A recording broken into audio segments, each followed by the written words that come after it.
Pemirsa, keluarga hingga rombongan penyintas tragedi tewasnya supporter Aremania di Stadion Kanjuruhan, Malang, Jawa Timur datang ke Jakarta. Hari ini mereka datangi Barreskrim Polri, Komnas HAM, KPAI, hingga LPSK. Keluarga korban menaruh harapan besar agar kasus ini tuntas dan mereka mendapat keadilan sebagai warga negara. Bersama saya David Silahoy, Anda menyaksikan MNC News Prime.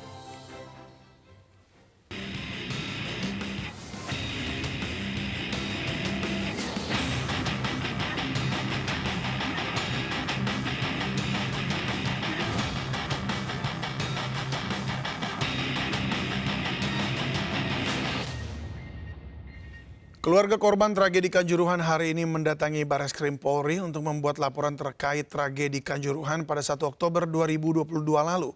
Salah satu tuntutan mereka adalah meminta mantan Kapolda Jawa Timur ikut bertanggung jawab dalam tragedi Kanjuruhan.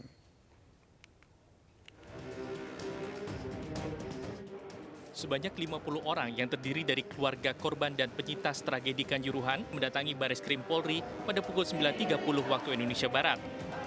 Mereka berencana untuk membuat laporan polisi terkait peristiwa 1 Oktober 2022 di Kanjuruhan, Malang.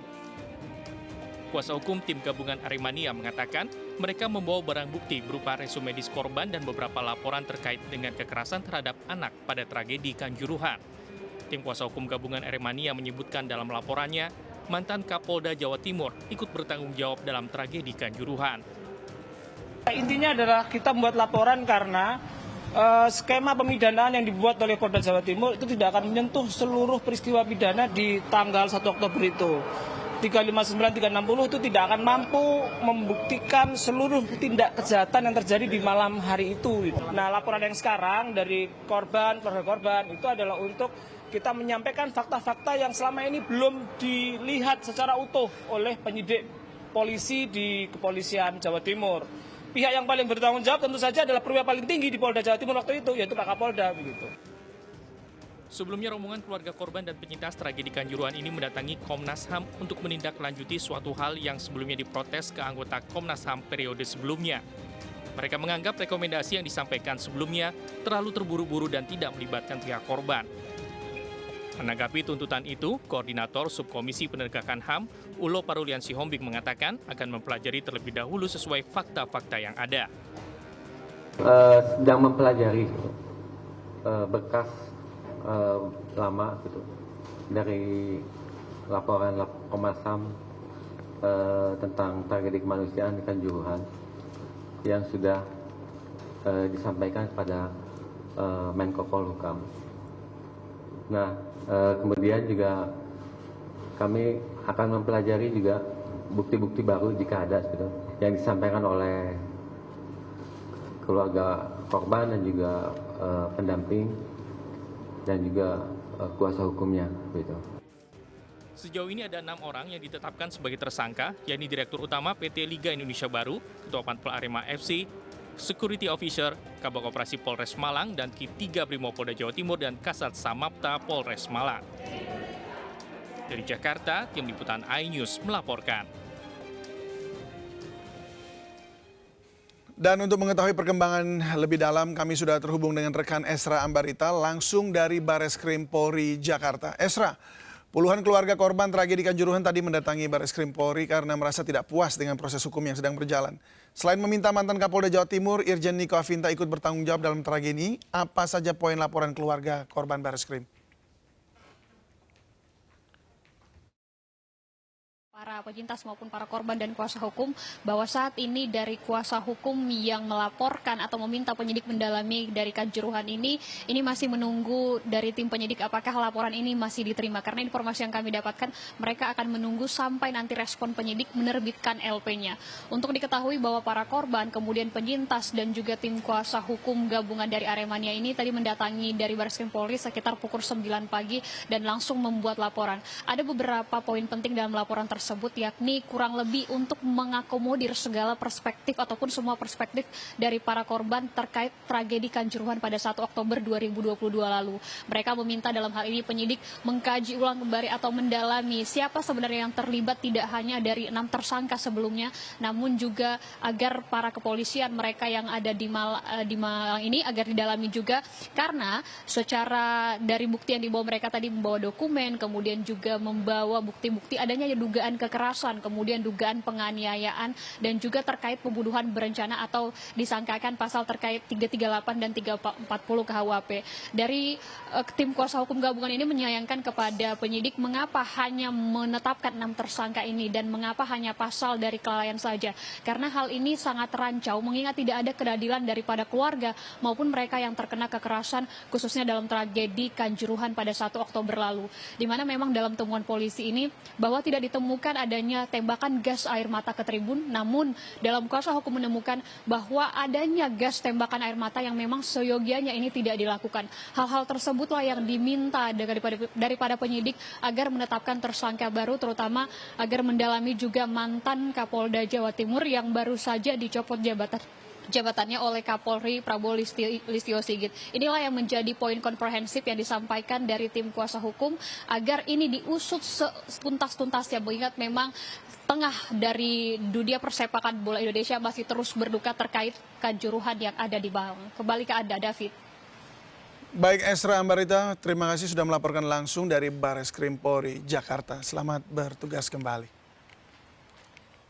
Ya, pemirsa, sebelumnya keluarga korban tragedi Kanjuruhan mendatangi Komisi Perlindungan Anak Indonesia (KPAI) dan Komnas HAM di Jakarta. Perwakilan orang tua yang anaknya menjadi korban tragedi Kanjuruhan mengadukan proses hukum yang belum menyentuh perspektif anak.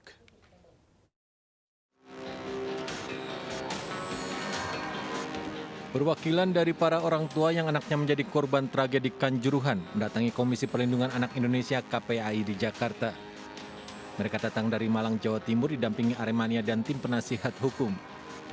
Dalam pertemuan mereka mengadukan proses hukum berjalan yang belum menyentuh perspektif anak-anak korban tragedi Kanjuruhan, baik korban tewas maupun korban luka dan trauma psikologis. Bahwa di peristiwa Kanjuruhan 1 Oktober 2022 ternyata banyak di sana ada korban anak ya, baik anak yang luka maupun anak yang meninggal dunia. Tentu itu harus mendapat perhatian yang serius ya, termasuk salah satunya dari KPAI. Selain mendatangi KPAI, perwakilan korban tragedi Kanjuruhan juga mendatangi Komnas HAM Jakarta. Perwakilan korban tragedi Kanjuruhan menyampaikan sejumlah fakta yang dinilai merupakan dugaan pelanggaran HAM. Selain mendatangi KPAI dan Komnas HAM, perwakilan korban juga akan membuat laporan baru ke Bareskrim Polri terkait tragedi Kanjuruhan. Dari Jakarta, tim liputan iNews melaporkan. Ya, supporter tim Arema Malang atau Aremania tiba di Jakarta untuk menuntut keadilan bagi korban tragedi Kanjuruhan Malang. Aremania mendatangi Komnas HAM, LPSK, dan Ombudsman. Ratusan Aremania sengaja datang ke Jakarta untuk menuntut keadilan terkait tragedi maut di Stadion Kanjuruhan Malang. Mereka mendampingi korban luka, keluarga korban, maupun saksi untuk meminta perlindungan. Aremania dan keluarga korban telah beberapa kali menggelar unjuk rasa di Malang terkait tragedi Kanjuruhan. Mereka berharap pihak terkait dapat mengusut tuntas tragedi maut yang menewaskan ratusan supporter di Stadion Kanjuruhan Malang.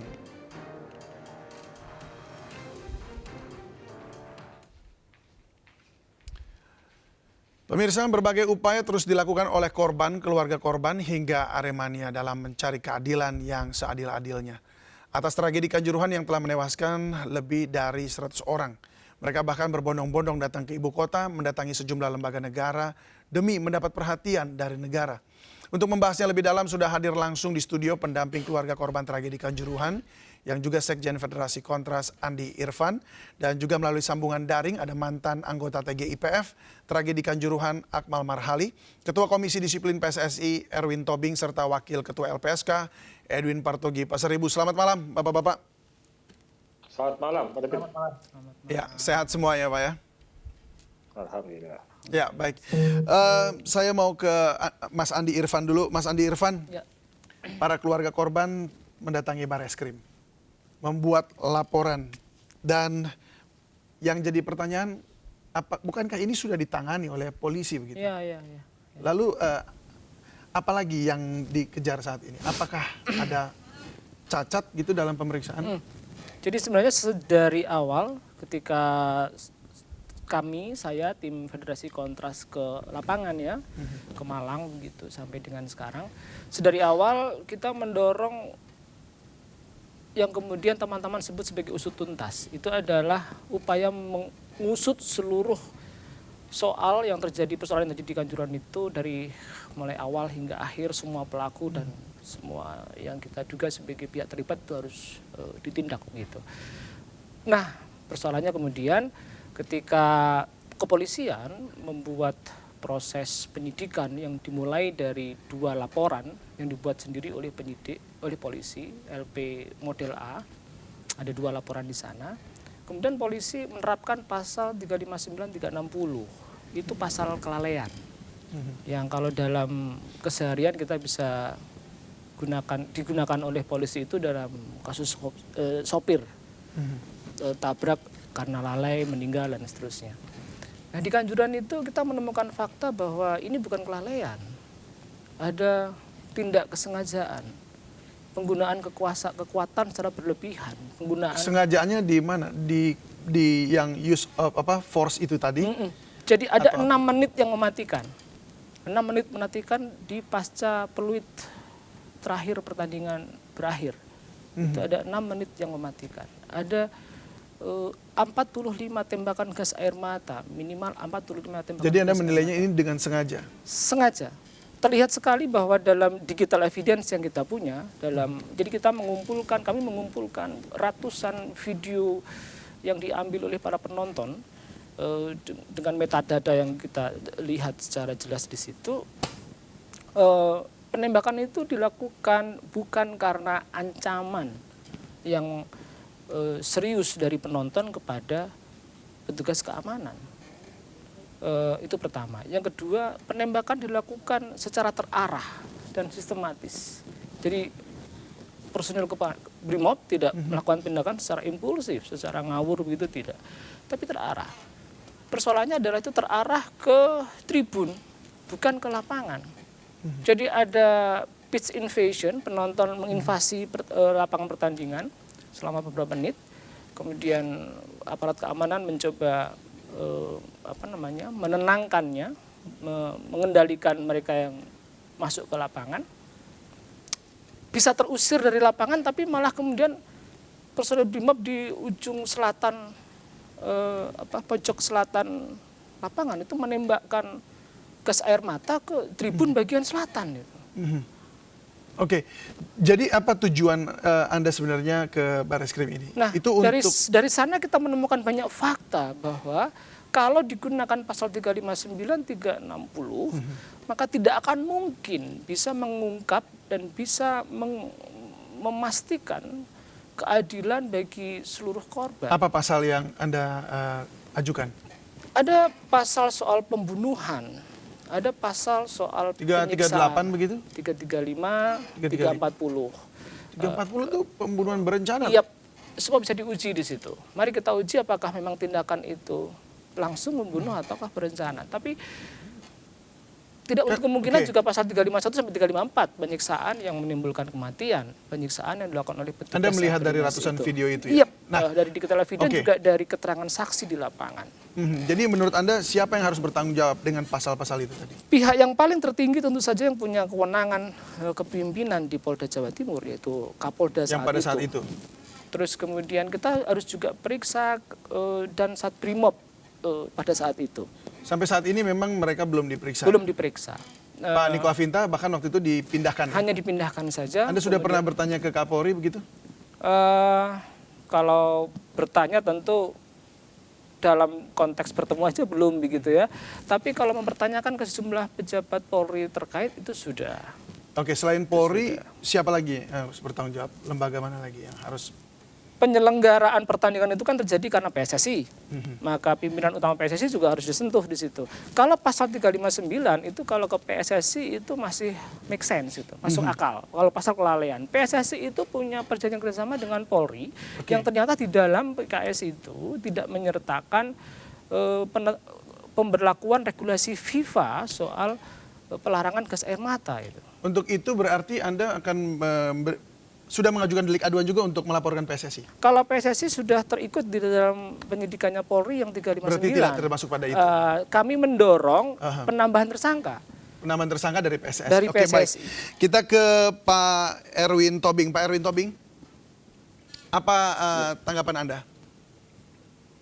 Ya, kalau tanggapan saudara Andi Irfan silakan saja. Saya kan sudah ada hasil penelitian yang resmi TGI IPF ya dari Komnas HAM. Saya juga kaget apakah mungkin seorang polisi berbuat dengan seenaknya mau dikenakan 340, 335, 351. Saya nggak ngerti lah saudara Irfan latar belakangnya apa. Tapi pada prinsipnya boleh-boleh saja nuntut, itu hak semua orang ya. Boleh-boleh saja menuntut. Prinsipnya proses hukum sedang berjalan. Kita tunggu saja dari Polda Jatim. Ya, kita tunggu saja dari Polda Jatim. Itu yang saya perlu tanggapi dari penjelasan saudara Irfan. Oke, tapi ini kalau dikatakan tadi bahwa dia meminta untuk ada orang yang bertanggung jawab lebih itu, yaitu dari PSSI ini. Menurut Anda kira-kira siapa yang harus bertanggung jawab? Begini ya, makanya kita harus melihat dari awal. Dia kan hanya regulator. Sedangkan operator itu LIB. Kita buat satu pertandingan. Liga 1 lebih kurang 306 pertandingan. Liga 2 mau 280 pertandingan. Liga 3 ribuan pertandingan. Ini kan semua pembagian tugas. Tidak bisa semua PSSI menanganinya itu. Liga 1 bergulir 306 pertandingan loh. Liga 2 280 pertandingan. Makanya adalah badan yang LIB melaksanakan. LIB juga tidak bisa menangani semua. Serahkanlah kepada panitia pelaksana. Ya, tapi artinya apakah LIB atau PSSI, khususnya PSSI barangkali begitu, akan menanggapi ini dengan bertanggung jawab begitu? Untuk LIB juga, sudah ditahan. untuk PSSI-nya? PSSI silakan kalau mau itu. PSSI dalam bermain 2 kali 45 menit tidak menjadi masalah. Enggak, karena di Kanjuruhan tadi dikatakan ada apa? Tadi statuta FIFA tidak diterapkan di sana untuk keamanan. Ada PKS, ada perjanjian kerjasama. Statuta FIFA tidak semua negara sudah bisa mampu melaksanakan statuta FIFA, tidak semua. Itu negara yang sudah sangat maju. Kita akan menuju ke situ. Karena itu memang untuk menunjukkan itu kita perlu steward yang kuat, yang terlatih dalam jumlah besar. Ada klub yang mampu untuk membayar mereka, sehingga polisi di ring kedua, steward ring ke-1 sudah ada yang mampu. Negara mana? Negara kita. Kalau negara Eropa iyalah, di sana steward satu orang mungkin dibayar sekali pertandingan mungkin 2 juta. Kita cuma 200.000 honornya. Seorang steward mau setiap pertandingan dia diberi honor 2 juta. Di negara maju. Dia siapkan, dilatih dengan baju lengkap dan kewenangan penuh, bisa nangkap orang, bisa ngangkat keluar. Ya. Negara kita memang akan menuju ke situ, tapi belum bisa. Karena juga itu klub-klub sudah mampu nggak menyiapkan steward itu untuk setiap klubnya kalau setiap bermain, membiayainya. Macam kemarin di Kanjuruhan, gaji hanya 250.000, sementara tugasnya berat. Nah, jadi memang jangan kita bawa ke satu itu benar. Kita akan ke situ, tapi tidak semua, belum semua negara mampu. Oke. Itu negara maju. Ya, kita memang akan mengikuti itu. Itu sebabnya makanya TNI dan Polri dilibatkan dalam penanganan di dalam stadion, begitu ya? Karena ketidakmampuan steward tadi, begitu maksudnya, Pak? Iya, kita penonton kita memang begitu situasinya. Budaya penonton kita, steward kita, klub belum mampu. Kita semua masih belajar. Macam tadi supporter menuntut datang ke kata, loh mereka yang tidak tertib, mereka yang turun ke lapangan. Karena mereka turun menyerang ke lapangan dalam jumlah ribuan, ya petugas Polri takut pemain dipukuli, takut perangkat pertandingan dipukuli, takut ofisial dipukuli, dia diusir. Seharusnya tidak boleh supporter masuk. Ya semua pasti takut loh. Bayangkanlah kalau pemain kalah dipukuli. Tangkap maksudnya. Ya, kami tangkap maksudnya. Kita ke Mas Akmal dulu. Mas Akmal, Anda yang menginvestigasi, lalu kemudian sudah ada rekomendasi. Lalu apakah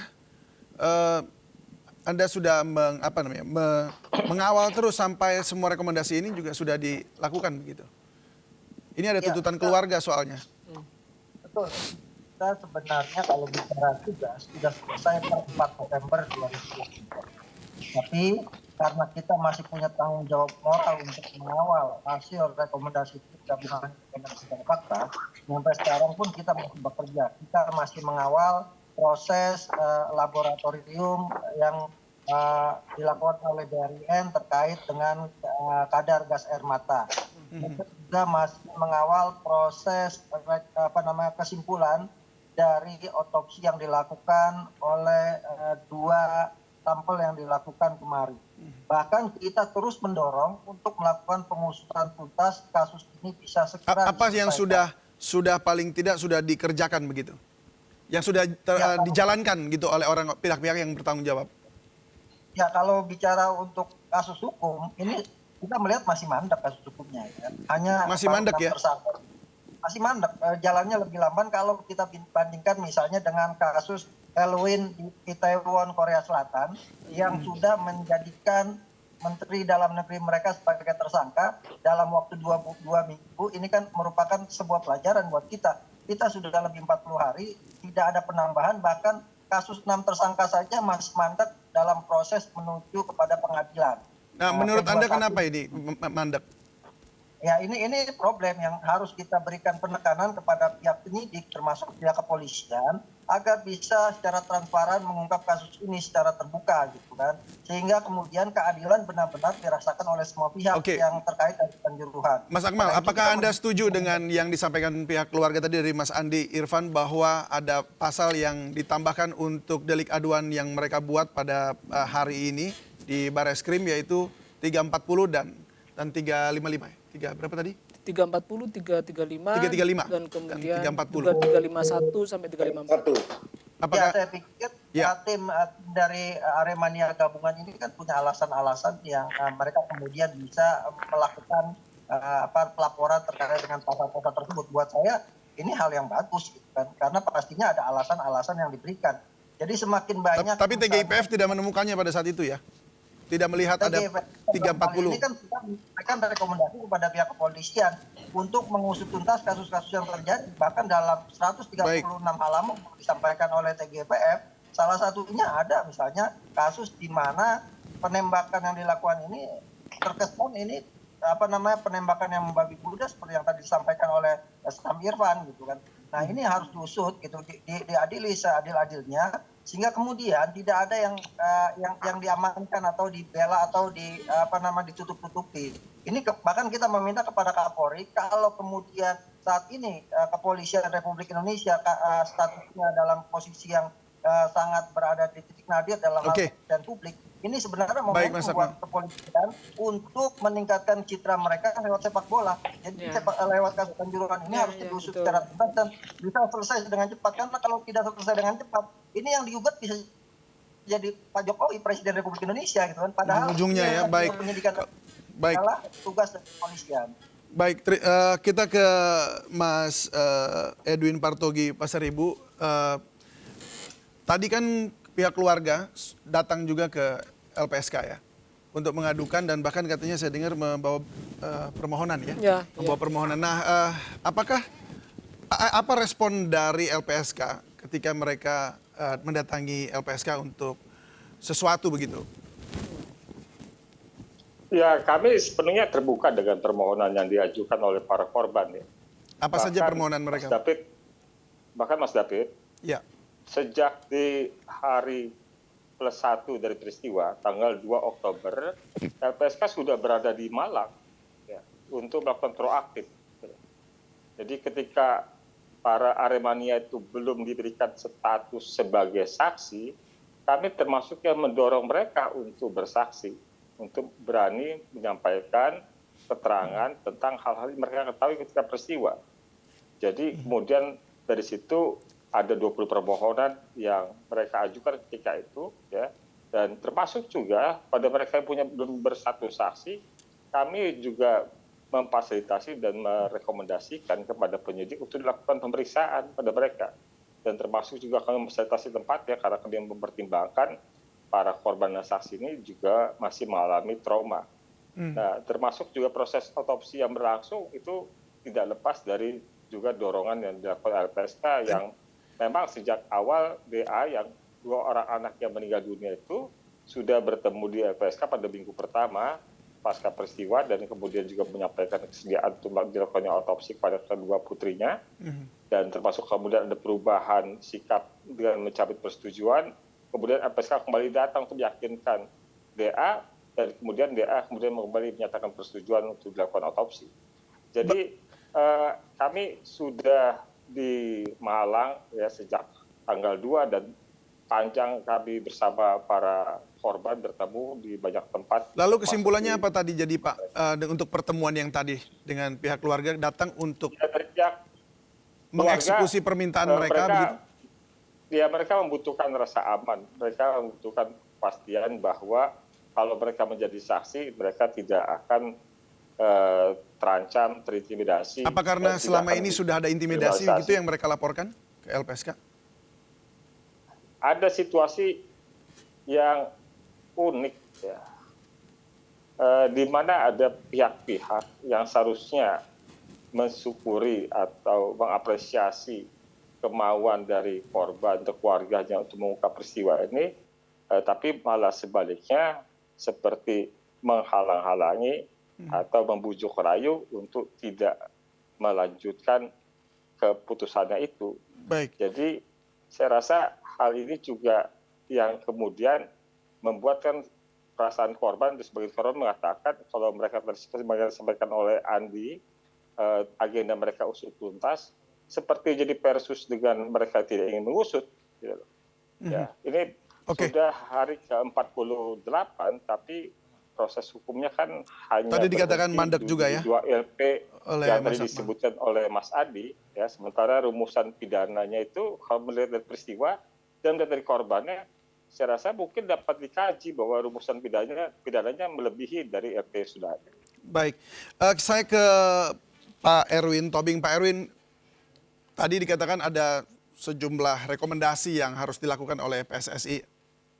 Apa saja yang sudah dilakukan oleh PSSI untuk berdasarkan rekomendasi ini? Tapi untuk menjawabnya kita jeda dulu sejenak, Pak Erwin. Kita akan kembali usai jeda berikut ini. Pemirsa, tetaplah bersama kami di MNC News Prime.